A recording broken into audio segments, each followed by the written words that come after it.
Lu Mingfei was so pathetic that no one believed he'd even make it through school. Yet, with a rare burst of courage, he confessed to his lifelong crush. But, as the loser our boy Mingfei was, she ended up with a rich kid instead. After all, Mingfei had nothing special. But trust me, this was the moment where Mingfei's life would take a sharp turn that even Jingwu also got jealous. Mingfei is always just a powerless, ugly, and hated by everyone, who has locked himself up in his little man cave like a basement goblin. His only joy came from spamming keys on his greasy keyboard. At least in the online world, this clown was a legend, one of the top players ever to touch the server. Right now, he was sweating bullets in a match against his only real friend, an online buddy who probably didn't even know Mingfei's real name. The dude was hammering the keyboard like his life depended on it, fingers moving faster than his GPA ever would. He somehow pulled a win, flexed in silence, and watched his friend log off. The victory felt hollow though, because once the server went dead, so did Mingfei's will to live. Out of boredom, he pulled up the profile of his online crush. Yes, a certified catfish he was actually in love with, and was about to drool all over his fungus-covered keyboard. Then, out of nowhere, he got a duel invite from a top-tier player named Nano. Mingfei didn't think twice. He instantly accepted, thinking this was just another victim for his sweaty gamer wrists. But the second the match started, his little ego got crushed. Nano's skill level wasn't just good, it was terrifying. The guy was so cracked that Mingfei had to stand up from his chair and start moving like he was in a tournament final. Then came the real humiliation. In the middle of the match, Nano slid into his DMs and typed out his next move before Mingfei even made it. And guess what? They were right. The match ended with Mingfei getting clapped so hard, his soul froze in his chair. He checked Nano's profile only to see it was blank. Mystery boss unlocked. Shaken, Mingfei rage quit and logged off. Meanwhile, on the other side of town, the mask came off. The monster who wrecked him was actually Chen Motong, a high-ranking dragon slayer at Castle College, better known by her online alias, Nano. She was casually driving through the city with her friends when the topic of Mingfei came up. Apparently, the principal had his eyes on this useless shut-in, claiming he had the potential to be an S-rank student. Motong didn't buy it for a second, so she challenged him in-game just to see what the hype was about. After smacking him down, she got even more pissed when she learned he had already received a scholarship from the principal himself. Curious but annoyed, she logged into the Castle College AI system, IVA, to dig up Mingfei's entire sad life. The system revealed everything: no friends at school, zero presence in society, abandoned by his parents, and living with his aunt, uncle, and his dumbass cousin Mingzi, who all treated him like garbage. Mingfei's only joy in the real world was catfishing Mingzi online and pretending to date him as revenge. His family yelled at him daily, telling him to get a job or be doomed to live as a useless, broke loser forever. As if that wasn't pathetic enough, Eva revealed his dream job wasn't to be a hero, a scholar, or even a wizard. No, this man dreamed of being a newsstand worker, just so he could earn enough money to recharge his game account and keep no-lifing online. Motong's jaw hit the floor, and her friend almost swerved their car into a pole because the idea of this guy being S-rank worthy made no sense. Meanwhile, Mingfei got kicked out of the house to do grocery errands, and on the way he checked his mailbox. Inside was a letter and a weird device. The first letter?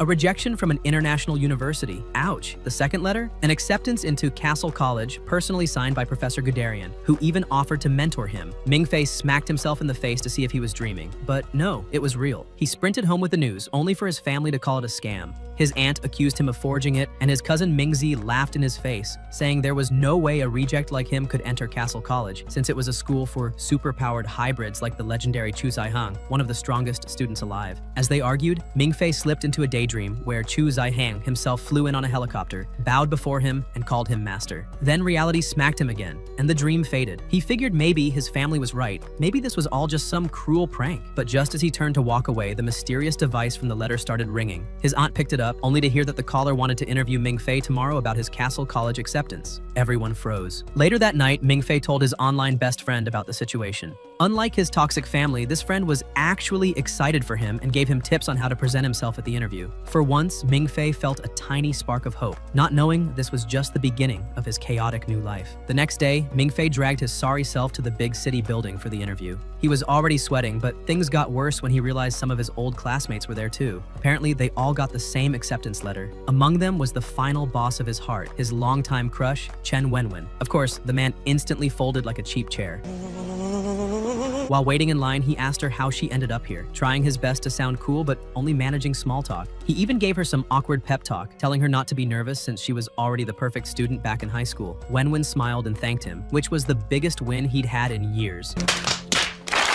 One by one, students were called in until it was finally Mingfei's turn. This fool had been rehearsing possible questions all night, like a nerd prepping for finals. But instead of asking him about his life, the examiner blindsided him with the dumbest question imaginable. Do you believe in aliens? Mingfei nearly fell out of the chair. He expected something basic, but instead got hit with Area 51 interview questions. Another interviewer told him flat out that his life story was irrelevant and that these bizarre questions mattered more. So Mingfei, being the clueless simp he was, answered seriously. He told them he did believe in aliens, claimed he stared at the night sky every evening like some lonely poet, and insisted the galaxy was too big not to have extraterrestrials. When it was over, he stood up, apologized to the examiners, and basically rage quit the interview, saying he must have come to the wrong college. Then he stormed out like the dumbass he was. But inside, things were not chill. A man stormed into the building and confronted the interviewers. This wasn't just anyone. It was the Professor Guderian himself. When he heard Mingfei bailed after just one question, he blew a fuse. He yelled at the interviewers for not begging the kid to stay and ordered them to call him back immediately. Even the interviewers were confused about why this random loser was so important. Meanwhile, Mingfei walked home sulking, only to run into Wenwen outside. She casually asked if he wanted to go to the graduation party together, and he immediately agreed like the hopeless romantic he was. In his head, he was already fantasizing about marrying her, settling in the city, and living happily ever after.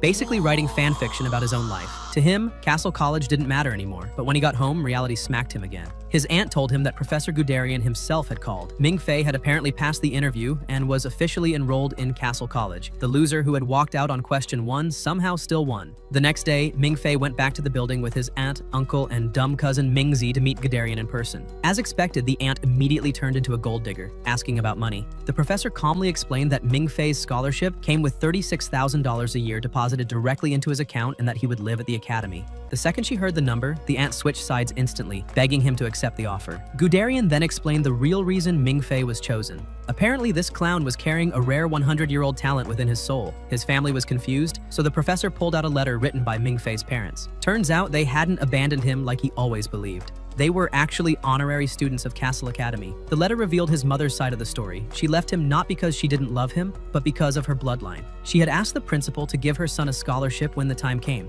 Reading her words, Mingfei broke down. He rushed into the bathroom, tears dripping all over the paper. For once, the joke character had a serious moment. His mother's letter said she had always loved him and only wanted the best for him, even if she couldn't be there. The emotional breakdown was cut short, though, when Nano walked in and roasted him for crying in the girl's bathroom like a creep. Without mercy, she told him to stop embarrassing himself and escorted him back to the meeting like a babysitter dragging a child. When Mingfei returned to the meeting, Professor Guderian asked him what he thought about enrolling in Castle College. Instead of jumping at the chance of a lifetime, Mingfei said he needed more time to think. The man had just been handed a golden ticket to the most elite school in existence, and his response was basically, "Let me get back to you." Before the professor could even react, Nano decided to expose him on the spot. She casually announced that the real reason Mingfei was hesitating was because he had a pathetic little crush and didn't want to leave the girl behind.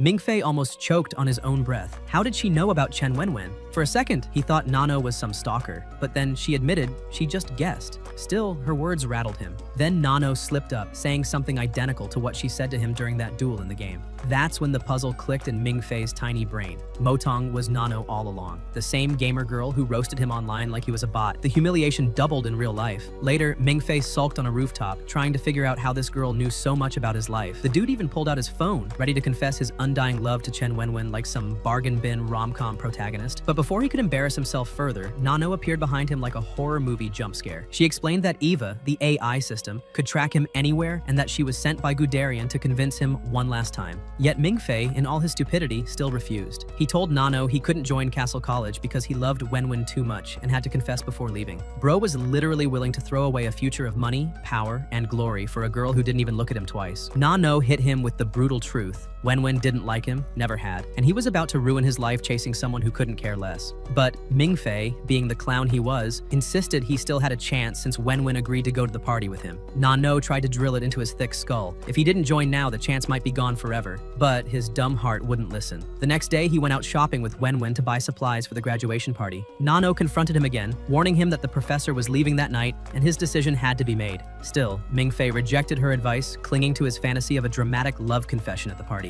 This guy then spent hours practicing in front of a mirror, rehearsing lines like some desperate soap opera character. And because he was broke, he picked random flowers out of the dirt to give to Wenwen. His grand romantic plan was literally poverty-level flower picking. When the party began, his so-called best friend, Zhao Menggu, handed him a suit, making him look slightly less pathetic. Mingfei walked toward the stage with his bouquet, ready to pour his heart out. But just as he was about to confess, Zhao Menggu pulled the ultimate betrayal. He strutted out with his own flowers and confessed to Wenwen first. And the final nail in the coffin? Wenwen accepted it. She admitted she liked Zhao Menggu too. It turned out both of them had been playing Mingfei like a fiddle. Zhao wasn't just a backstabbing clown. He'd set this up as a prank. And Wenwen, the girl Mingfei thought was his destiny, humiliated him in front of everyone by choosing Zhao right there on stage. Mingfei froze in silence, completely shattered. His closest friend betrayed him, his crush stomped on his heart, and his life crumbled in one public execution of emotions. The poor bastard stood there like a broken NPC, drowning in heartbreak and rejection. Just when Mingfei thought his humiliation couldn't get any worse, Na No made her entrance. She appeared in a jaw-dropping outfit so elegant that every classmate gasped like they were watching a celebrity walk a red carpet. She marched straight down the graduation steps with her squad of subordinates, clapped her hands, and instantly had the girls strip Mingfei out of his broke boy outfit and dress him like someone who actually mattered. For once, Mingfei didn't look like a rejected NPC from a side quest. He looked like he belonged in the main storyline. Nano then locked arms with him in front of everyone, making the crowd choke in shock. She turned to Wenwen and Zhao Menggu and roasted them with a smile, saying Mingfei had far more important things to do than waste time here. Zhao Menggu nearly exploded with jealousy, but Nano cut him down by declaring that this was the last time they'd ever see this version of Mingfei. She strutted out of the building with Mingfei on her arm, while he refused to look back at Wenwen, pulling the rare alpha move of not giving his ex-crush even a second glance. The two drove away until the car ran out of gas, forcing them to wait. Here, Nano dropped her guard and admitted she couldn't fail her mission of getting him to Castle Academy, but Mingfei, in an uncharacteristic moment of gratitude, thanked her for not giving up on him. He finally reconsidered and agreed to join. She immediately informed Eva, the school's AI, who greeted him for the first time. Eva dumped his stats, called him an S-rank, and even handed him an official student ID. Nano then went full ceremony mode, placing an imaginary crown on his head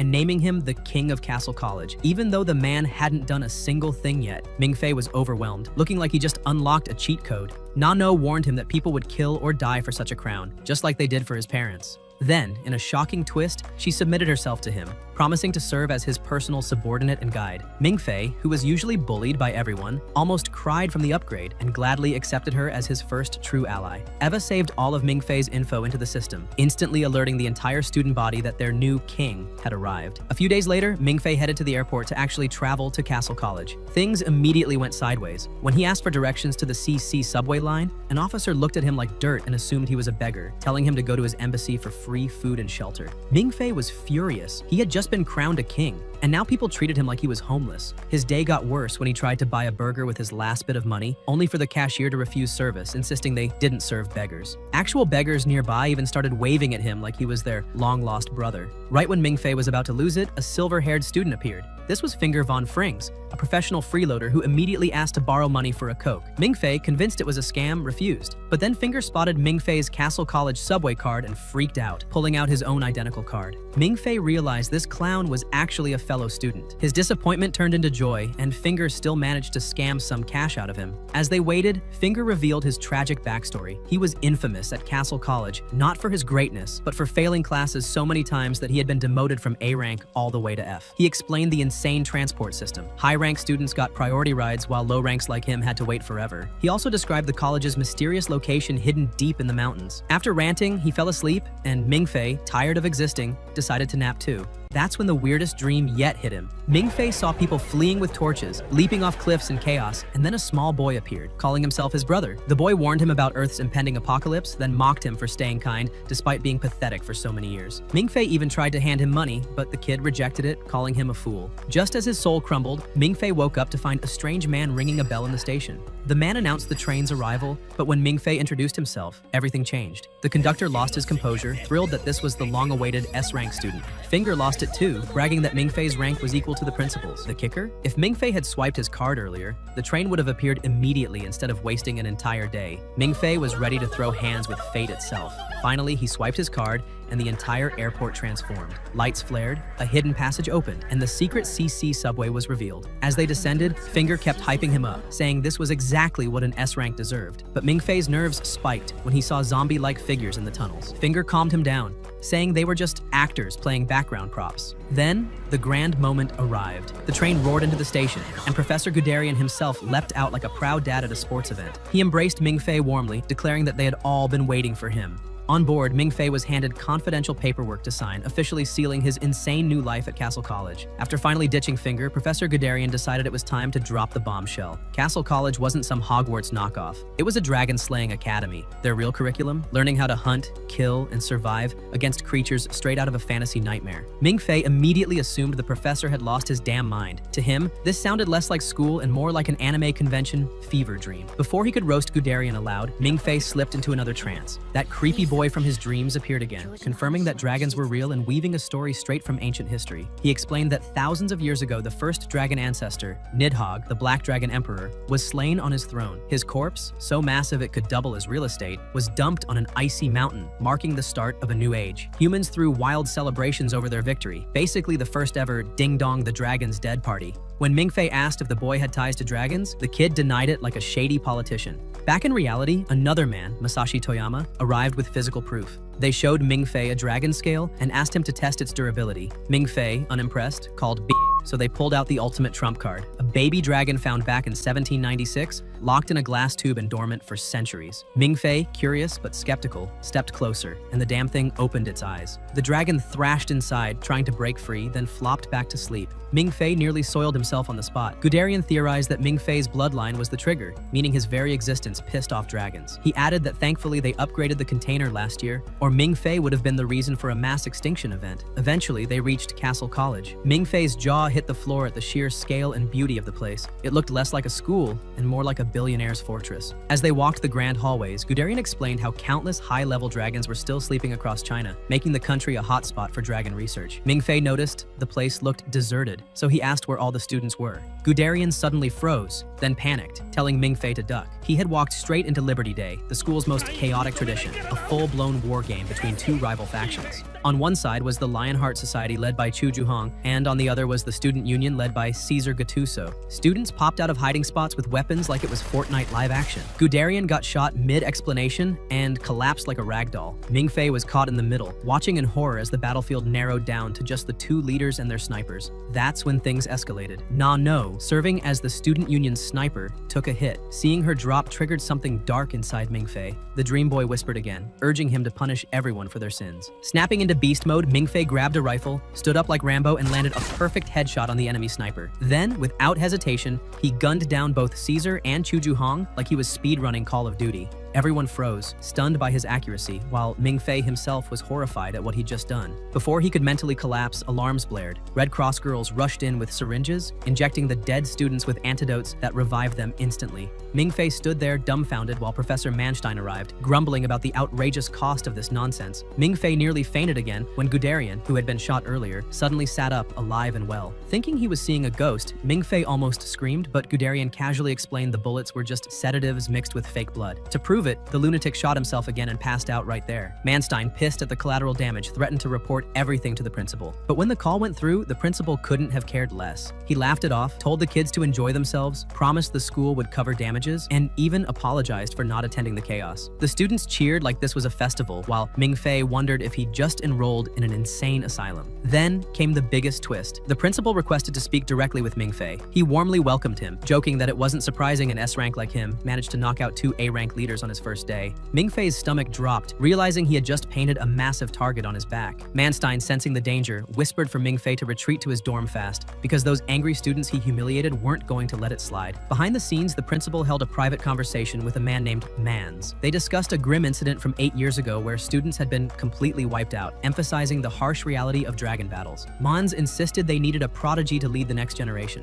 While Caesar and Chu showed potential, they both agreed that Lu Mingfei might just be the wild card they'd been waiting for. While the higher-ups were busy plotting tomorrow's Hills operation, sending Ye Xiang and Aki underwater to avoid waking a sleeping dragon, Mingfei was dumped into his dorm life. To his horror, his new roommate was none other than Finger von Frings, the clown who lived off other people's wallets and whose only talent was failing. Finger wasted no time telling Mingfei that his win during Liberty Day had turned him into a prime target for both the Student Union and Lionheart Society. In short, half the school wanted to beat his ass. Trying to act like a tour guide, Finger dragged Mingfei around campus. He showed off all the fancy departments and then dropped the bomb about Yunling, mysterious powers unique to each person. He even bragged about Professor Manstein's dad, who kept a barrier up around the college using his Yunling powers like some kind of magical neighborhood watch. But before Ming-Fei could roast Finger for flexing about another man's dad, chaos broke out. A random student lost control of their Yanling and spawned a giant water monster. A teacher quickly shut it down, but the scare triggered another vision in Ming-Fei. He saw himself standing before a half-dead tree, ominous and creepy.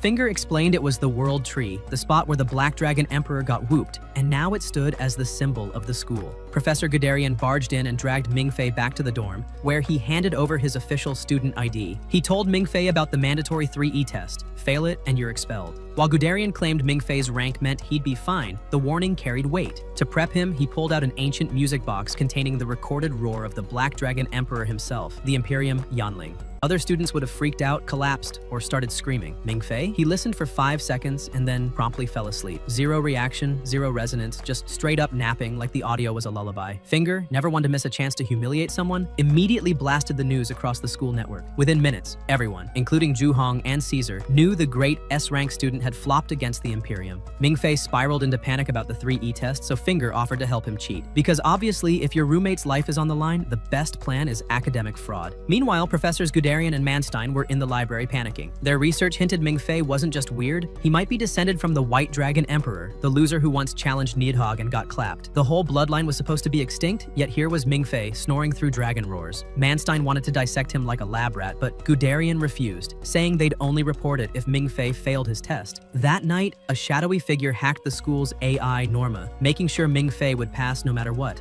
And so came test day. Ming-Fei walked in, clutching Finger's cheat notes like they were holy scripture. The invigilators handed out blank sheets, explained the dragon recording would trigger visions, and then casually stepped out like this was an exam/haunted house hybrid. While most students treated it like a joke, Ming-Fei zoned out and entered yet another trance. The mysterious boy finally dropped his name, Liu Mingze, same as Ming-Fei's annoying cousin. He explained the visions came from Ming-Fei's heart and promised to shoulder his burdens, making the whole thing feel like a therapy session with jump scares. When Ming-Fei woke up, Nano told him he had basically slept through 2/3 of the exam. Luckily, he had already scribbled his answers, though he messed up and wrote 9 instead of 8. Nano smirked, saying it was fine. He'd passed. Back in the dorm, Finger congratulated him with fake enthusiasm and officially welcomed him to college life. But then his curiosity got the better of him. He peeked at Ming-Fei's course list and nearly fell over laughing when he saw Ming-Fei had picked Professor Manstein's alchemical mechanical design class. Finger warned him that Manstein had the worst reputation in the entire school for roasting students into tears. Then he casually dropped that the class had been canceled anyway because the lunatic professor had run off on a mission to chase an ancient dragon. Far from the chaos of Castle College, Professor Manstein, aka Professor I'd rather die than teach properly,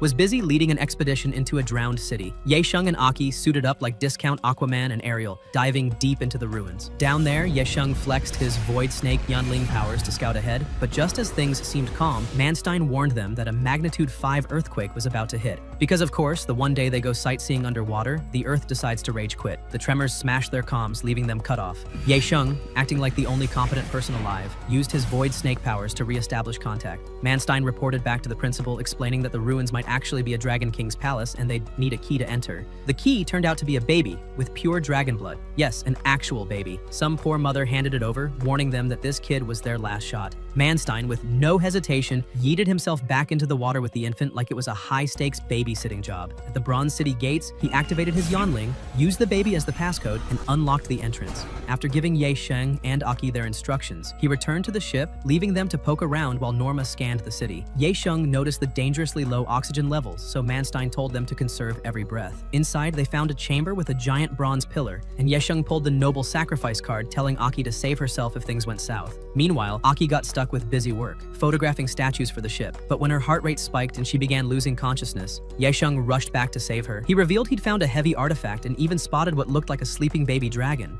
Things went from bad to worse when a statue literally started stalking Aki. Yesheng shot at it, which, combined with her earlier touch, activated the city's security system. The ruins twisted into a shifting death maze, and the baby dragon, sensing intruders, went full lockdown mode. They barely managed to flee through collapsing passages, desperately trying to reach the ship. Back at Castle College, alarms blared, summoning every A-rank and above student. Ming-Fei, of course, slipped into another vision. The mysterious boy showed up again, warning him about upcoming death and danger, but also dropping a cheat code for unlocking maps, like he was some cosmic game shark. Finger yanked him back to reality, but was promptly told by Nano that his useless F-rank self wasn't invited to this meeting. Finger sulked off like a kid rejected from recess. Inside the hall, the professors explained the emergency. Yaesheng and Aki were trapped, oxygen running out, and the students needed to help decode dragon text to save them. Easy task, right? Except Caesar pointed out that decoding dragon text normally took 15 years, not 20 minutes. Still, the professors shoved the work on them. Mingfei sat down clueless, but then got an assist from Norma, who kindly reconfigured his computer into a gaming interface. He remembered the Dream Boy's cheat code, typed it in, and boom! The entire map cracked instantly. While the rest of the geniuses sweated over translations, Mingfei basically used Control-C, Control-V and solved everything in seconds. The decoded map was sent straight to Yaesheng and Aki, guiding them towards safety. Down in the ruins, Yaesheng suggested letting the baby dragon look at the map, and sure enough, the kid pinpointed their only escape, straight down through the city's base. With only 3 minutes of oxygen left, Yaesheng told Aki to save her strength. She tried to confess her feelings, but he shut her up with a kiss and a dramatic promise of survival. Cue anime romance cliché, underwater edition.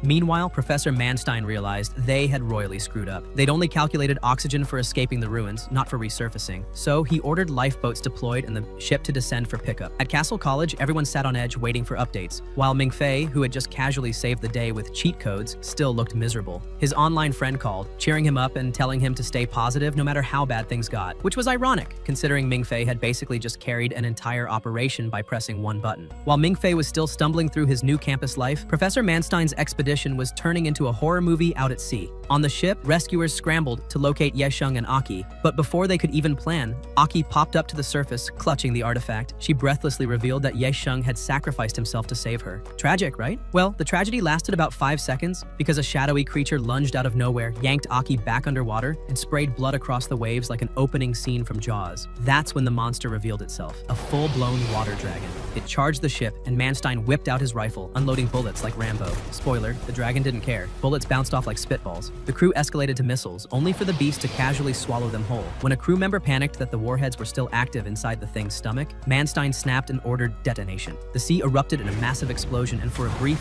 blissful second, everyone thought they'd won. But dragons don't play fair. The creature resurfaced, angrier than ever, stabbing Manstein's assistant straight through the heart and dragging her down before anyone could blink. Manstein lost his mind, emptying his rifle into the water as the dragon circled the ship, making strange noises. He translated for the terrified crew. Apparently, the dragon was mocking them for being useless. To make it worse, detonating the live missiles could have backfired flames right back at them. Just as panic peaked, someone spotted a nearby dam. Manstein ordered full throttle. They blasted toward it with the dragon snapping at their heels. The plan worked for a moment. They made it behind the dam, trapped the dragon between the gates, and detonated the bombs. The beast exploded into pieces, but fate wasn't done trolling them. One massive tooth flew through the air and impaled Manstein, killing him in the most unlucky anime-ass way possible. Back at Castle College, students waited for news until the principal appeared on screen. He announced the operation's success, thanked everyone, and gave special recognition to Mingfei for cracking the map. The room erupted in applause, though Mingfei looked like he wanted to crawl under a desk. On the way back to the dorm, Chu Zihong approached him. Calm and confident, he invited Mingfei to join the Lionheart Society as his successor, saying he'd respect his choice if he went to the student union instead. Their conversation was cut short by tolling bells and white doves, the school's sign of mourning. Everyone bowed their heads as word spread of Manstein's death. In his final moments, Manstein had refused medical help, telling the principal it was pointless. He reported his discoveries about the Dragon City, asked that students be told he was on a new mission rather than dead, and made one last request: find Nano a proper mentor. The dragon base they'd uncovered was transported back to the college for further study. Meanwhile, Mingfei got an email invite to Caesar's dance party. Curious, he asked Finger who Caesar really was. Finger dropped the tea. Caesar was basically the golden boy heir of an absurdly wealthy family, carrying enough expectations to crush anyone else. Mingfei wanted to skip, whining about not having a suit or dance skills, but Finger insisted. His brilliant solution? Borrow clothes from the drama club. At the ball, the contrast was brutal. Caesar's event was pure elegance, rose petals, candlelight, and Caesar personally greeting Nano like a prince in a fairy tale. He even announced the ball was for her birthday, making everyone line up to wish her. Meanwhile, Mingfei and Finger stood around like broke extras, the only losers without dates. Finger managed to blend in with his dancing, but Mingfei turned the floor into a comedy show, stepping all over himself like his legs were on lag. Nano quietly urged Caesar to go easy on Mingfei, not wanting him pushed towards the Lionhearts. Caesar smirked and said he had his own approach. Mid-dance, he silenced the hall with a speech about loyalty and greatness, rallying the crowd to chant his name. Then, like the master manipulator he was, he put Mingfei on the spot, inviting him to join the student union. Mingfei stalled, asking for time, but Caesar pushed him to request a song and take the floor. That's when the blonde violinist girl from the 3E test stepped up. She put her violin aside, offered her hand, and guided Mingfei onto the floor. For once, instead of humiliating himself, Mingfei actually moved in rhythm, carried by her calm instructions. It was the first time anyone looked at him like he wasn't a total disaster. As Mingfei clumsily danced his way across the floor, the blonde violinist finally introduced herself as Zero. Under her guidance, he stopped looking like a fish flopping on stage and actually found his rhythm. Shockingly, the crowd applauded, giving him a rare taste of dignity. Overwhelmed, he slipped outside for some air. That's when Nano spotted him, waved him over, and he wished her a quiet, happy birthday. She explained she needed a break from her own party, blaming fatigue, and then casually asked him to drive her up to the mountaintop. Mingfei, still desperate to impress her, agreed on the spot. Meanwhile, the fairy tale dance ended abruptly when Norma dropped the bomb. The school was under attack. Potential Dragon Raja infiltrators had breached the gate. 13 outsiders had made it in, and their target was the dragon vase stored inside Alfheim Institute. With staff stretched thin, the professors had no choice but to toss the students into the fire. Caesar and Chu Zihang were ordered to defend the school. Students were armed with Frigga bullets, and preparations began for a bloodbath. While the others geared up, Mingfei zoned out mid-drive, slipping into another trance. This was the worst possible time to black out. He was behind the wheel on a mountain road, meaning one wrong twitch, and both he and Nano would end up at the bottom. But Mingzhe, his creepy dream brother, appeared again, guiding him safely. He teased Mingfei, suggesting Nano's invitation to the mountains might mean she liked him. Mingfei panicked, insisting she was with Caesar and way out of his league. Mingzi laughed, dropping the truth bomb that Nano didn't love anyone. Then, just to rub it in, he gifted Mingfei another cheat code: show me the flowers. Back on campus, things got ugly. Only 6 intruders remained after initial clashes, but their captain still ordered the mission forward. Their goal was simple: grab the dragon vase. To track them, Manstein prepared to unleash his void snakes, but the school's barrier blocked him. He phoned his father, who casually agreed to disable it as an early birthday present, Father of the Year. Once the barrier dropped, the invader captain activated her shadow field Yanling, making her squad invisible as they advanced towards Caesar's position at Valhalla. Up on the mountaintop, Mingfei and Nano sat by a pond, and the mood turned heavy. When Mingfei offered condolences for Yesheng and Aki, Nano admitted she had accepted their deaths, but then revealed another secret. Professor Manstein was gone too. The story about him being on a mission was just a cover to keep students calm. She explained that he had even told her beforehand this would be the sign of his death. Reflecting on her own mortality, she said if she died, she'd want them to announce she was off on a mission in Iceland, so people could move on. She then shared an old legend about fireflies guiding souls up waterfalls, leading them home. Mingfei, as usual, sat silently, probably too dense to realize she was bearing her soul. Back in the school, intruder number 13 went rogue, sneaking through a chimney into the abandoned wine cellar. Using a master key card, he unlocked a hidden door. Meanwhile, Caesar braced for his battle at Valhalla. Activating his Kamaitachi Yanling, he detected invisible enemies nearby. Ever the show-off, he radioed Chu Zihang, challenging him to a competition to see who could finish their enemies first. Zihang, being the serious type, dismissed the idea. Norma ordered a library evacuation where Zihang was stationed, forcing his assistant to leave him alone. At Valhalla, the intruders' stealth broke when their leader's phone rang. She revealed herself as Sakatoku Mai, Aki's younger sister. Caesar offered condolences, but she spat them back, saying she didn't care for Aki's choices. To add flair, she started a dramatic musical countdown, but Caesar wasn't here for theatrics. Before the music even ended, he shredded her squad like background extras. Mai then revealed the real strategy. She was only a distraction. The real threat was the deadpan girl, sent straight to confront Chu Zihang in the library. Their true objective was clear: take down the school's 2 strongest defenders, the armrest duo. At the library, Chu Zihang came face to face with the so-called deadpan girl. The professors monitoring the battle tensed up, noticing she had no weapons. That usually meant 2 things. Either she was weak, or so strong she didn't need any. Professor Guderian reminded them that Zihang's Yanling was classified top secret. When Zihang finally activated it, the entire area erupted into a blazing inferno. His royal blaze ability was so overpowered it looked like he was nuking the library. Now they understood why students had been evacuated, but the shock wasn't over. Deadpan Girl didn't flinch. She lit up the exact same royal blaze. Suddenly, Zihang wasn't fighting a weakling. He was staring at his own reflection with the same terrifying power. Meanwhile, Intruder 13 stumbled into one of Norma's AI personalities, Eva, down in the restricted tunnels. She explained the underwater route he was taking hadn't been used in 35 years, but since he had a clearance card, she couldn't stop him. Instead of panicking, the idiot celebrated when his employer upped the payment to 5 million. Too bad he was clumsy as hell. He slipped into a reservoir, lost his phone, and never received the last set of instructions. Still, he pressed forward, drawn by a creepy voice whispering, "Brother," through the water. Up on the mountain, Nano apologized to Mingfei for Caesar's behavior, explaining he was just pushing him to meet S-Rank expectations. Then, she dropped the truth bomb. She was the one who invited him to the dance, not Caesar. She teased him about dancing with Zero, then, out of nowhere, asked him to join the student union. To ease his paranoia about being used as Caesar's pawn, Nano confessed she genuinely wanted to take care of him like a little brother. She even revealed her engagement to Caesar was nothing but a political setup between families. When Mingfei asked why she didn't help him during his embarrassing first dance, she admitted Caesar stopped her. Then she flipped the tables, joking that if he wanted to protect her, he should buy her presents. Their talk turned bittersweet as she mentioned receiving a mysterious birthday gift every year. Remembering Mingzi's cheat code, Mingfei muttered, "Show me the flowers." The car stereo blasted on and fireworks lit the sky, spelling, "Happy birthday, Nano." She broke down in tears, confessing the gifts were always from her late mother. Mingfei promised to be her little brother forever, and she hugged him tightly, swearing to always protect him. For once, Mingfei wasn't just a clown. He was a clown with timing. Back in the depths, 13 was being pulled along water currents until he stumbled into an underwater research institute. Researchers had gathered around the dragon vase, preserved under liquid nitrogen and guarded like it was the crown jewels. The principal warned against dissecting it, explaining that Professor Manstein had already cracked it by messing with mercury, and if Dragon King Norton woke up, it'd be doomsday. MRI scans showed 2 embryo cavities, but one was mysteriously empty. When a researcher insisted on cutting it open, the principal snapped, threatening him with a knife and forcing an evacuation.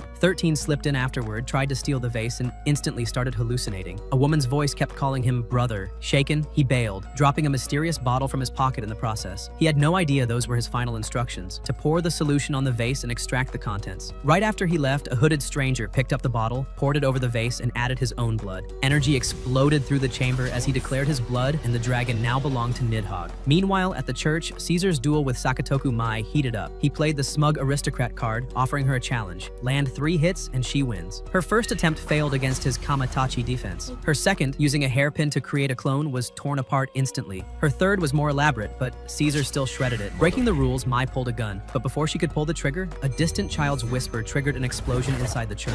The fight ended in chaos. Caesar, cocky as ever, called it a tie. Mai, fuming, declared otherwise. Back at the crime scene, everyone was gawking at melted footprints on the floor and a hole burned clean through the wall. Mai, being dramatic as usual, pointed out that the temperature matched that of the sun. Caesar, for once, looked rattled. His Kamatachi hadn't detected a damn thing, even though he heard an elevator rumbling from the basement. He realized the truth. His power couldn't sense the intruder because the thing had no heartbeat. In other words, they weren't even fighting a person. Meanwhile, on the mountain road, Mingfei was freaking out about the car starting itself like it was auditioning for a Fast and Furious spin-off. Nono brushed him off and suggested they hurry back to the college. On the way, she checked Caesar's voicemail, where the invasion alert spilled out. Mingfei was ready to cry, but Nono, calm as ever, told him to relax. Caesar and Zihang would handle it. Spoiler, they were barely holding on. At school, professors watched Zihang and the deadpan girl clash like it was a pay-per-view boxing match. Their strength looked evenly matched, though one professor noticed something terrifying. The masked girl had better control. She wasn't even trying to win. She was stalling. Meanwhile, Intruder 13 tried the dumbest getaway ever, a bicycle. Professor Guderian ordered open fire, but somehow this clown dodged every shot until fate intervened. Mingfei crashed right into him. When 13 whipped out a knife, ready to stab, both froze as they recognized each other. It wasn't some stranger, it was old Tang, Mingfei's old buddy. They quickly faked a hostage act so Tang could escape, but the plan went sideways when a mysterious boy landed on their car. He was wrapped in flames, carried a glowing shield, and called out brother, like this was a family reunion from hell. Mingfei floored the gas, but not before catching the kid's fiery reflection in the mirror. The professors barked orders to keep the brat at range. Bullets? Melted on contact? Grenades? Useless. All they did was piss him off. The child unleashed royal blaze, creating a nuclear-sized explosion that cut off Zihang and the deadpan girl's duel instantly. They stopped fighting, realizing this walking furnace was the real threat. Deadpan girl confessed the kid had been accidentally released, and shockingly, Zihang agreed to trust her. In desperation, Professor Manstein called his father to reset the barrier, but Daddy dropped a brutal truth bomb. Barriers were useless. The kid wasn't just anyone. He was one of the first-generation dragons, the Dragon King of Bronze and Fire. Basically, game over. Mai reported the Dragon Boy's presence to her employer, who almost choked when she heard the description. An energy shield, steel furnace body, untouchable. After seeing the video, she confirmed the boy wasn't Norton as they feared, but his brother Constantine. Worse news, she had no idea how he'd been released. Constantine, meanwhile, was wandering the campus, crying for his brother like an apocalyptic lost child. Mingfei, Nono, and old Tang hid behind pillars, debating survival. When asked his job, Tang admitted he was a hunter, but Nono clarified his organization chased ancient artifacts, not animals. Tang confessed he'd joined the group online, basically like applying for Amazon delivery, and got sent to steal the dragon vase without knowing it was Mingfei's school. When they saw the cracked vase photo, they put it together. Constantine had crawled out of it. Their hiding didn't last. Finger found them, screamed, and immediately sold them out like the coward he was. Constantine turned toward them, and the group ran for their lives. Caesar and Mai intercepted them mid-flight. Caesar's only concern was Nono's safety. He ordered her to hide at the swimming pool, and though she refused at first, she finally gave in. Mai, on the other hand, wasn't running. She swore to protect her squad. Just then, her employer called with the only good news of the night. Non-metal Frigga bullets could actually repel Constantine, though not kill him. Caesar and Mai locked and loaded, relaying the info to the professors. Their shots finally made Constantine stagger, and soon the guards and students followed suit, firing in unison. At first, Ming-Fei, Old Tang, and Finger somehow forgot they were being hunted by a dragon child and decided to mess around in the pool like idiots. But their fun ended the second they heard footsteps. They dove underwater, trying to hide, but Ming-Fei was instantly pulled into one of his weird visions. The pool turned blood red, steam rising off the surface like a cursed hot spring. He stumbled onto the shore, assuming it was another hallucination, only to be greeted by Constantine himself. Ming-Fei felt a strange familiarity, like he'd met this overcooked brat before. Constantine sniffed him like a lost puppy, radiating heat so intense it could roast marshmallows on the spot. Suddenly, the world shifted, revealing pyramids and fire. Ming-Fei realized he wasn't in Kansas anymore. This was the Bronze City, and Constantine was the same walking furnace tearing through his school. Just as Constantine got closer, Ming-Zi appeared out of nowhere, kicked him in the face, and told him to piss off. Ming-Fei woke up gasping by the pool, alone and disoriented. Then, the principal showed up like Batman on casual patrol. He dragged Ming-Fei to the Overwatch Tower and laid it all out. The Dragon Boy was cornered, but killing a Dragon King wasn't exactly child's play. The principal handed him a rare alchemic bullet, the only thing capable of ending Constantine. He revealed his Yanling ability, Time Zero, which could slow time itself, giving Ming-Fei the perfect chance to aim at the dragon's rolling eye. No pressure, right? He left Ming-Fei with some motivational pep talk, basically saying, "Don't screw this up, kid." Elsewhere, Old Tang looked on edge. Finger called him out for almost ditching them in the pool. Worse, Tang admitted he also heard Constantine calling him brother. Before they could unpack that, Constantine stopped playing around and transformed into his full dragon form. The principal thanked the students for their efforts and stepped up personally. Activating Time Zero, he shattered the dragon's shield, exposing the weak point. All Ming-Fei had to do was shoot. Of course, Ming-Fei froze like a deer in headlights until Ming-Zi appeared behind him, steadying his aim. Together, they fired. The principal ordered everyone to unload their ammo. But in a shocking twist, the dragon didn't retaliate. It shielded Old Tang instead. With its final breath, the dragon whispered, "Brother," and died. Tang, completely shaken, ran away. But memories hit him like a truck. He remembered Constantine, their promise to protect each other, and their dream to rule the world together. Reality slammed into him. He wasn't just Old Tang, he was Constantine's twin, the Dragon King Norton. Grief and rage consumed him, and his true form erupted in a fiery transformation. Later, the principal and Manstein's father discussed the fallout. Why hadn't the principal executed Norton immediately? His answer was cold. Dragons couldn't truly be killed, only sealed. Even a single body part could regenerate them. That was why humans had always relied on sealing techniques. He revealed his hybrid bloodline had kept him alive for over a century, but he needed a successor. His mission was dragon genocide, wiping out not just the four kings, but Nidhogg himself. Norton's blind rage was just another tool in his grand plan, no matter how many humans got caught in the crossfire. The next day, Ming-Fei and Finger were still trying to process their near-death experience. Finger explained the executives were returning, security upgrades were underway, and even shared some tea about the secret party's history. When asked about his society choice, Ming-Fei admitted he joined the student union because of Nono. Finger smugly revealed he was already a member. Their chat got interrupted when a cranky old man delivered Ming-Fei's student union ID card. Turns out, Nono had already bet on him joining. He was told Caesar wanted to see him in an hour. Meanwhile, Caesar got his own meeting with the principal, who praised their efforts and dropped the next bombshell mission, an expedition to the Bronze City. He specifically requested Ming-Fei's participation, claiming his potential was too important to waste. Caesar accepted. Later, Ming-Fei was dragged into Caesar's office. The poor guy nearly fainted when he heard survival rates were basically trash, so he tried to weasel out with every excuse in the book. Caesar wasn't having it. He explained this was a massive honor. Only 2 freshmen were chosen, Ming-Fei and Zero. Zero had already agreed. Ming-Fei's cowardice started pissing him off, and he even threatened to revoke Ming-Fei's union ID. That's when Nono stepped in, promising to watch over him like a protective big sister. With no escape left, Ming-Fei reluctantly agreed. Caesar ended the meeting by announcing they had 2 months to prepare him for the mission of his life. The following 2 months turned into pure torture for Lu Ming-Fei. The guy went from couch potato to unwilling Navy SEAL in record time. Diving lessons, martial arts, endurance drills, hand-to-hand combat, stamina training, shooting practice, you name it, they shoved it down his throat. By the time the mission day arrived, Ming-Fei wasn't jacked or fearless. He was just nervous as hell, sweating in his gear like a chicken before slaughter. Finger, ever the useless bestie, tried to hype him up but ended up sharing gossip instead. He explained that couples weren't allowed to dive together. That's why Yicheng and Aki had hidden their relationship to sneak in as a pair. The realization hit Ming-Fei. Caesar and Nono wouldn't be able to dive together this time. He finally cracked, admitting he was scared out of his mind and might not come back alive. In a dramatic gesture, he handed Finger his credit card and told him to enjoy his fortune if he died. Finger wasted no time. he instantly started ordering food like he was at an all-you-can-eat buffet. Mingfei nearly fainted watching the balance drain in real time.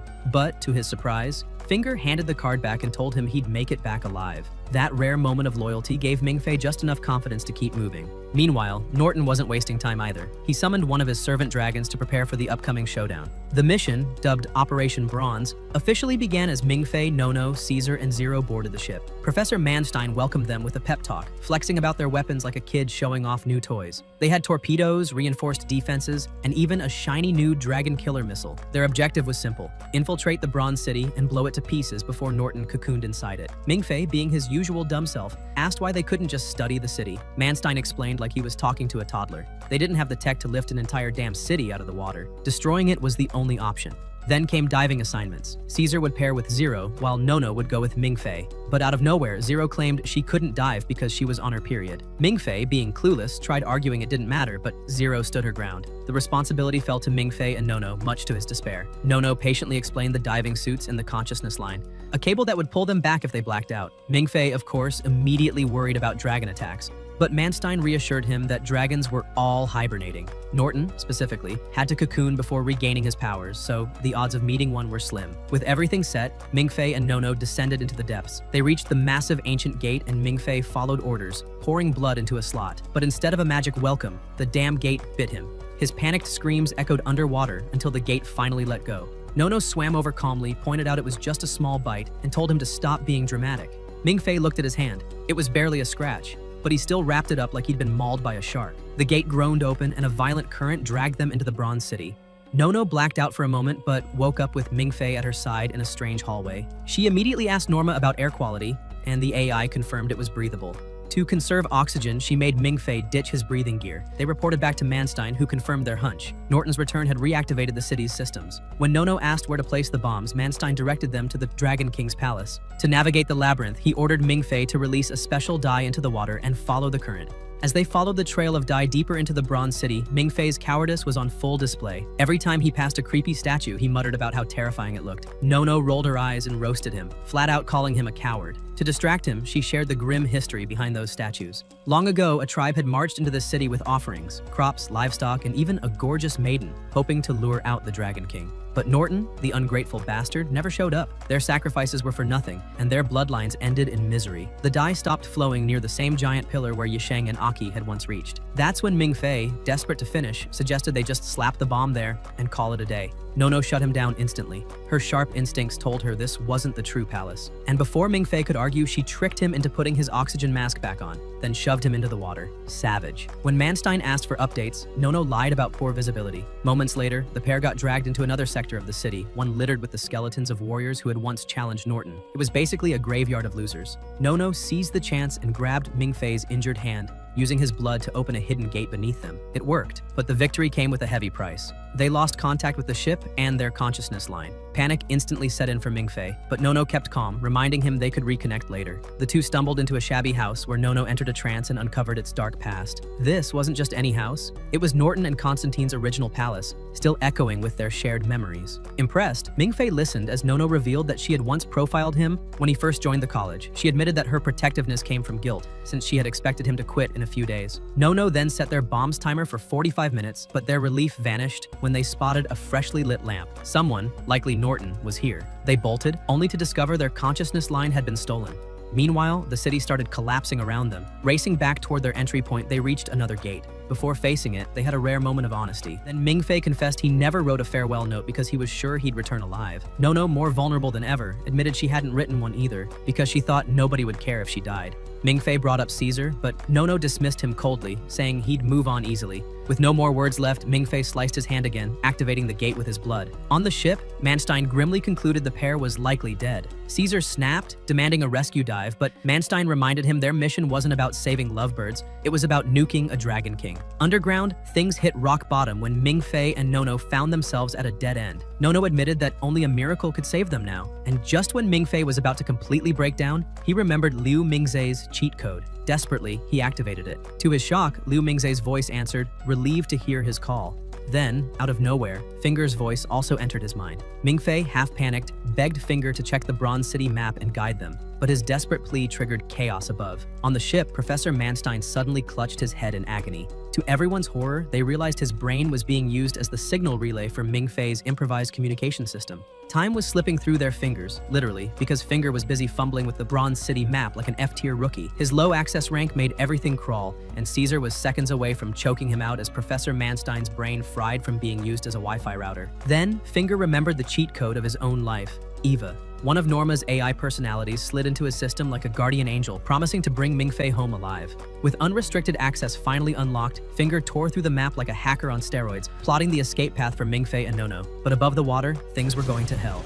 Zero dropped the bombshell that the water temperature had suddenly spiked to 50 degrees. Classic dragon weather manipulation. Manstein was down for the count, drooling in pain from the psychic strain, so Zero nudged Caesar into command. Caesar, being the smug mafia prince he was, took control like he'd been waiting for this moment since birth, barking crisp orders to the student union crew. Their celebration didn't last. The lower deck shook violently as a dragon smashed into the ship, obliterating the torpedo bay.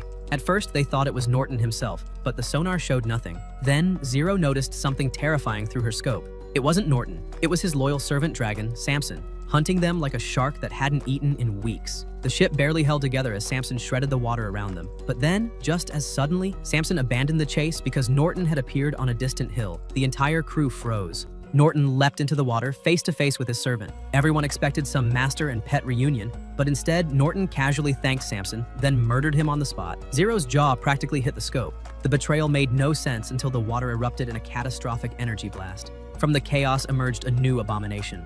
Norton fused with Samson's body. It was a grotesque power shortcut, allowing Norton to bypass the cocoon transformation entirely. The bastard had just speedrun dragon evolution. Zero, still watching through her sniper lens, realized the awful truth. Norton's fusion meant less time for them, more power for him. Orders came in crystal clear. Norton must die at all costs. But no matter what happened, Liu Mingfei's survival was priority number one. Meanwhile, down in the drowned city, Nono and Mingfei were sprinting through corridors as Finger's directions lit their way out. Their hearts sank when they stumbled across Yisheng's body, still clutching a book meant for the ship. He had given up his oxygen mask to save Aki. Mingfei wanted to keep running, but Nono forced him to stop for a moment, whispering a farewell to Yisheng before dragging him onward. The path stretched endlessly, and Mingfei's nerves finally broke. He admitted to Nono that he didn't think he'd ever make it back alive. Nono herself began doubting Finger's calculations, and panic clawed at both of them. That's when Mingfei's subconscious finally punched him in the face. He found himself face to face with a harsher, more honest version of himself. This inner Mingfei roasted him without mercy, calling him pathetic for always waiting on others to save him. It told him bluntly, man the hell up or die like a coward. The brutal pep talk lit a fire in Mingfei's soul. For once, he stood tall and refused to collapse. At the exit gate, the final obstacle loomed. The door demanded dragon blood to open, and Mingfei fumbled like an idiot, failing to cut his own hand with a knife. As a massive slab began to descend, threatening to crush them, Nono strained every muscle to hold it back. She screamed at him to hurry, but Mingfei finally ditched the knife, tore off his gas mask, and bit into his own finger like a feral dog. His blood hit the mechanism. The gate burst open and the water sucked them through, but Mingfei blacked out instantly. On the ship, even in his dazed state, Professor Manstein muttered a final warning about Mingfei and Nono's oxygen running out. Caesar ignored his half-dead rambling and focused on survival, ordering the crew to move the ship while Norton's fused form gave chase. With no time to waste, the crew deployed the rescue bell into the ocean, praying Mingfei and Nono would reach it before the Dragon King reached them. Underwater, Mingfei was already halfway to death's door. His unconscious mind tormented him with visions of everyone he knew roasting him for being useless. Just when it looked like he was about to give up, Nono delivered the ultimate CPR move, a savage slap across his face. He snapped awake to her brutal honesty. He had ripped off his mask to bite his finger earlier, lost his entire oxygen supply, and now they were forced to share her half-empty tank. In short, they were screwed. As Mingfei panicked, fate threw them a bone. A helicopter suddenly buzzed overhead, and Chu Zihang came over the radio announcing backup. Caesar's crew breathed easier, but Mingfei nearly cried in relief. In a crazy act of selflessness, Nono stripped out of her diving suit and shoved it onto Mingfei, saying she'd survive with her own diving skills. Mingfei didn't know whether to thank her or beg her not to die, but before he could speak, the water erupted in explosions that released poison gas. The mission had just gone from nightmare to hell mode. Meanwhile, topside Caesar and his team were trying not to die against Norton. When Chu Zihang arrived offering support, Caesar's face twisted like someone just offered him salad instead of steak. Zero instantly called him out, saying extra help was better than none, but Caesar shrugged. Fire versus fire wouldn't work. Chu's royal blaze was basically useless against Norton's inferno-level power.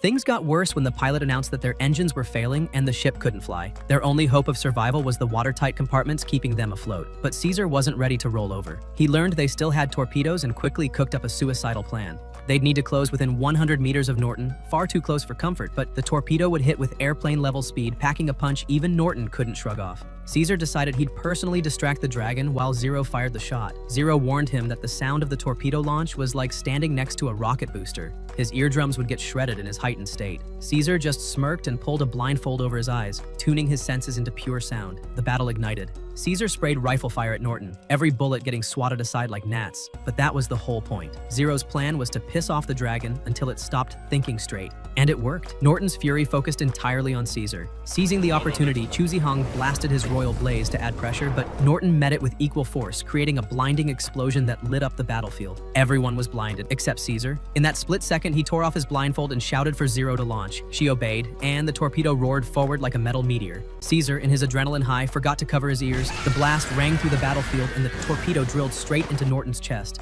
With a roar of pain, he crashed into the water, stunned and sinking. Chu Zihong reported his helicopter too damaged to keep fighting and pulled back. For now, the impossible had happened. Norton was down, but victory came at a price. Caesar's ears bled from the launch, and Zero had to sign to him because he couldn't hear. In a rare tender moment, Caesar signed back smoothly, proving he was fluent. He admitted he learned sign language for his mother, who was deaf, and Zero revealed she picked it up to survive loneliness. The two shared a high five, a bittersweet win sealed in blood and broken eardrums. While they celebrated, their minds stayed on Mingfei and Nono, still underwater fighting for every breath. Against all odds, the pair finally spotted the diving bell. Nono, who had been holding her breath like a damn dolphin, signaled Mingfei to share the respirator. He greedily sucked down oxygen like it was the sweetest air of his life, relief flooding his face. For the first time in hours, he dared to believe they might actually survive this nightmare. Just when it seemed like Mingfei and Nono were finally safe, fate decided to spit in their faces. Nono calmly verified her fingerprint on the diving bell's panel and shoved Mingfei inside, treating him like fragile cargo. But before she could step in herself, Norton, the oversized lizard everyone thought was down for the count,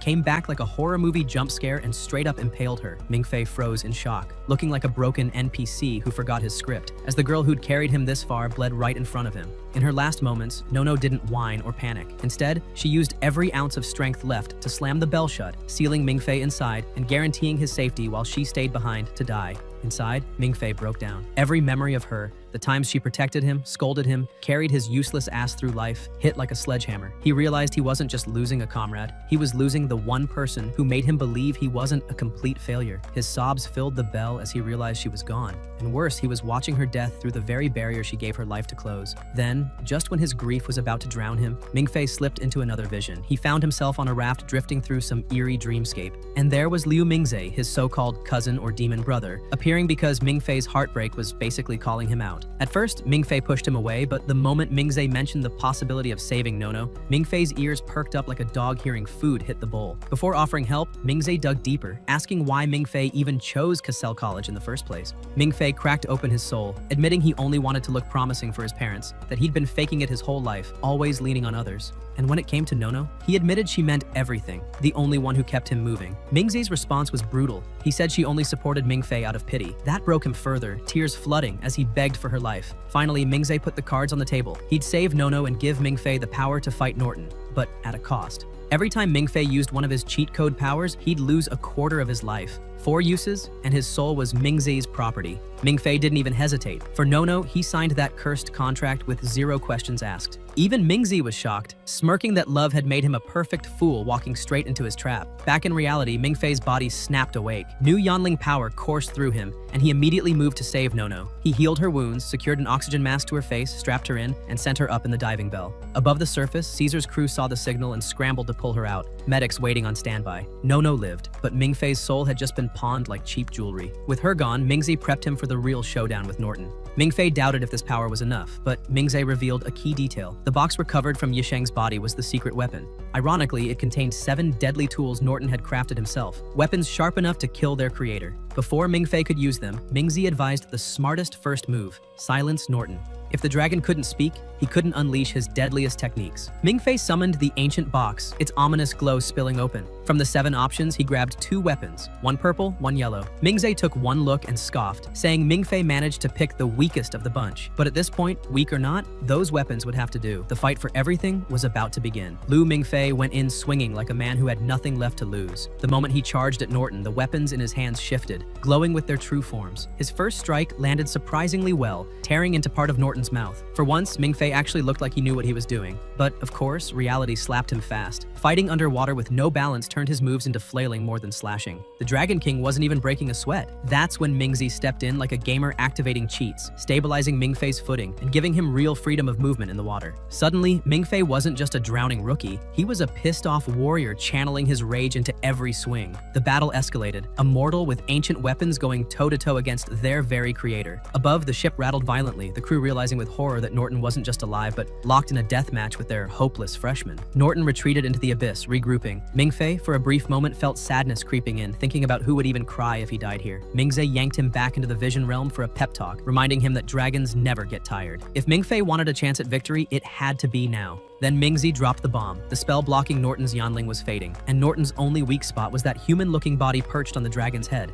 Fueled by this revelation, Mingfei activated his Yanling. His senses went into overdrive, overwhelming at first, until Mingzei fused his own power with him, giving him the clarity to pinpoint Norton's hiding place. Mingfei struck hard, carving into the dragon's form. It wasn't enough, so he aimed for the body on top, but just as he was about to land the decisive blow, he froze. That body wasn't just Norton. It was Old Tang, his friend, the guy who had stood by him when everyone else treated him like trash. That hesitation cost him. Norton lunged, grabbing Mingfei by the throat and squeezing the life out of him. Typical Mingfei, always soft at the worst possible time. Mingzi, clearly done with his sentimental nonsense, shoved a deadly dagger into his hand. With no other choice, Mingfei drove it into Norton's body. The Dragon King's form began hardening, turning to stone as Mingfei floated upward, crying uncontrollably. Memories of Old Tang hit him like waves. The betrayal, the friendship, the cruel truth that he had killed someone he once called brother. On the ship, the focus was on Nono. The doctor confirmed her vitals were stable, and when she finally opened her eyes, the entire crew broke into cheers. Caesar looked like a proud dad, and for a moment, joy drowned out the chaos. But Zero noticed the obvious. Mingfei was missing. She spotted him drifting in the distance, broken and exhausted, and immediately dove in to drag his sorry ass back to safety.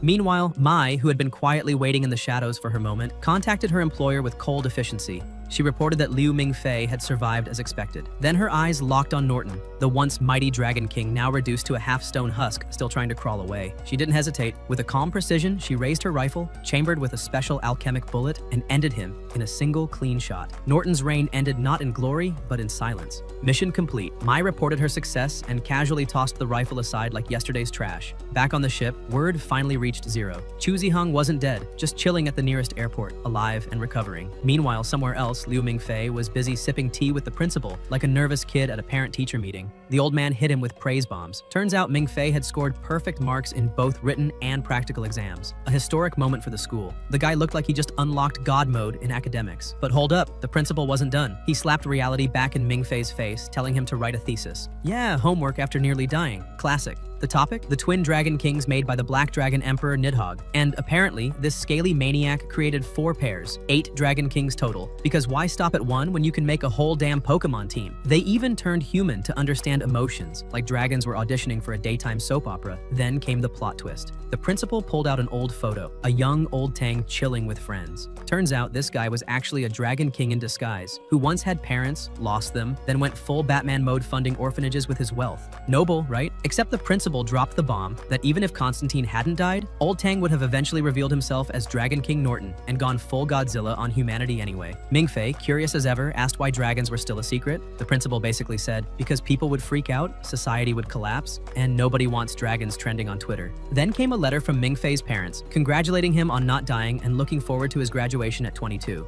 It was so heartfelt the poor guy almost cried into his tea. The principal, though, was dying to hear about the encounter with Norton, and especially why Nono survived like some kind of plot armor goddess. Mingfei, remembering Mingzei's warning, zipped his lips. The principal let it slide. Back at the dorms, Mingfei was ready to strangle Finger for posting his heroics online without asking. Before things got violent, Caesar barged in asking for salt like Gordon Ramsay's apprentice. Finger casually spilled the tea about the new room arrangements. Caesar and Chu Ziheng now shared a room across the hall, while Nono and Ziheng's assistant had moved next door. Cue Nono walking in with chocolate like the queen she was. She thanked Mingfei for saving her life underwater, saying his promise to protect her snapped her back to consciousness, though the details were fuzzy. Finger bolted out for his share of chocolate like his life depended on it. Then a package arrived, a brand new phone, courtesy of Mingzi because apparently using Vision Land was so last season. The guy wanted easier communication, and probably to keep tabs on Mingfei like a helicopter parent. Finally, in the principal's office, the man reviewed Mingfei's 3E test papers and found a drawing. Mingfei sitting by a window with Mingzi. He recognized Mingzei instantly, then burned the drawing like it was cursed, before welcoming Mingfei officially back to the academy. Because nothing says welcome back like setting your art on fire. And that's where today's video ends, leaving our viewers hungry for more. So don't worry, because the next season of this anime will come soon on this channel. Subscribe to our channel and ring the notification bell for future updates, and don't forget to leave your thoughts about anything on the comment box below. So goodbye for now, Sagas.